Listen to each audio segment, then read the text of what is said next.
वो ये था ट्राइब्स एडवाइजरी काउंसिल, वहाँ से भी इसको पारित कराया जा रहा था, मगर मैंने ही इसका जोरदार विरोध किया था कि ये अगर लागू होगा तो पी-पेसा के तहत और ना कि पंचायती राज अधिनियम के तहत। तो आज भी अगर हमारे पास ये आता है, हमारे कैबिनेट में आता है पी-पेसा के तहत तो मुहर लगेगा, मगर पंचायती राज के तहत अगर ब्यूरोक्रेट्स इसको बढ़ाएंगे तो इसमें दोबारा से मेरा विरोध रहेगा। जेपीएससी प्रेसिडेंट का मामला भी छात्रों के बीच में एक बड़ा मुद्दा है। उनका कहना है कि जेपीएससी प्रेसिडेंट अध्यक्ष की नहीं हो रही है, नियुक्ति नहीं हो रही है। देखिए, इन सभी पदों में आपको बहुत जिम्मेवार व्यक्ति बैठाना पड़ता है। आप किसी को भी उठा के वहां बैठा देंगे, ये संभव नहीं। हमारे माननीय हेमंत सोरेन जी बहुत गंभीर है और चाहते हैं कि कोई बहुत रिस्पॉन्सिबल और अकाउंटेबल पर्सन ही उस कुर्सी में बैठे, और ऐसे व्यक्ति का पूरे बैकग्राउंड, क्योंकि आप लोग ने देखा होगा कि इस बार हम लोगों को भी इंटीमेट किया गया है कि आप अगर आपात सचिव भी रख रहे हैं तो पूरा बैकग्राउंड हिस्ट्री उसका आप खंगाल ले, उसके बाद ही रखें।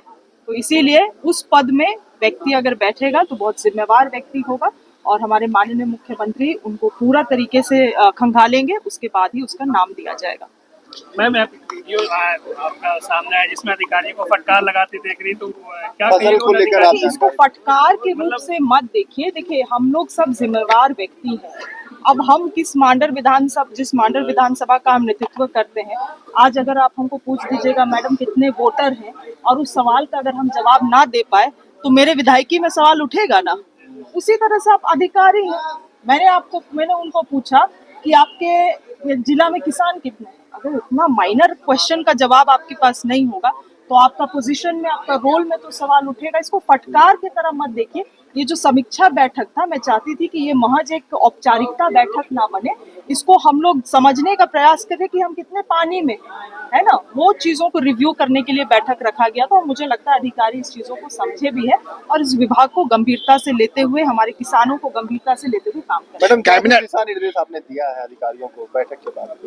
क्या कुछ टास्क दिया है, क्या कुछ दिशा निर्देश दिया, कैसे काम करने के लिए? आप अगर उस बैठक में कल थे तो उन चीजों को आप जान ही रहे होंगे। मेरा केवल इतना कहना है कि अगर आप कृषि विभाग से, पशुपालन से, सहकारिता से संबंधित अगर आप अधिकारी हैं तो पहले तो इस राज्य के लोग, यहाँ के किसान आपके प्राथमिकता होना चाहिए।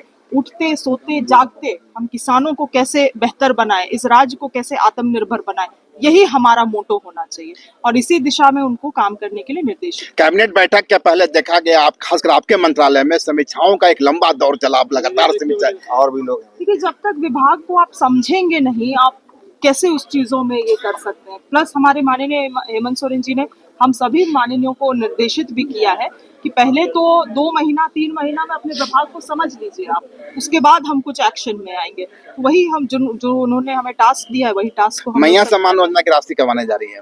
बहुत जल्द इसी महीने में।